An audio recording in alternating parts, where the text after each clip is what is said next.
श्रीशुक उवाच नन्दस्त्वात्मज उत्पन्ने जाताह्लादो महामनाः आहूय विप्रान् वेदज्ञान् स्नातः शुचिरलङ्कृतः वाचयित्वा स्वस्त्ययनं जातकर्मात्मजस्य वै कारयामास विधिवत् पितृदेवार्चनं तथा धेनूनां नियुते प्रादाद् विप्रेभ्यः समलङ्कृते तिलाद्रीन् सप्तरत्नौघ शातकौम्भाम्बरावृतान् कालेन स्नानशौचाभ्यां संस्कारैस्तपसेज्यया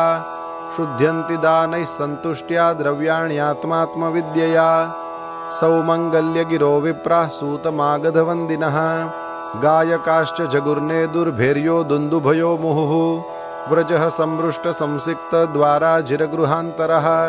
चित्रध्वजपताकास्रक्चैलपल्लवतोरणैः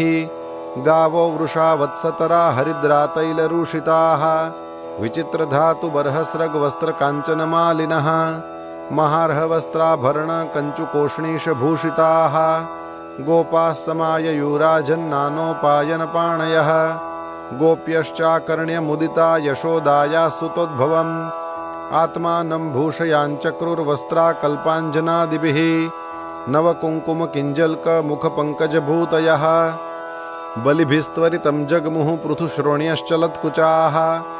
गोप्यः सुमृष्टमणिकुण्डलनिष्ककण्ठ्यश्चित्राम्बराः पथिशिखाच्युतमाल्यवर्षाः नन्दालयं सवलया व्रजतिर्विरेजुर्व्यालोलकुण्डलपयोधरहारशोभाः ता आशीषः प्रयुञ्जानाश्चिरं पाहीति बालके हरिद्राचूर्णतैलाद्भिः सिञ्चन्त्यो जनमुज्जगुः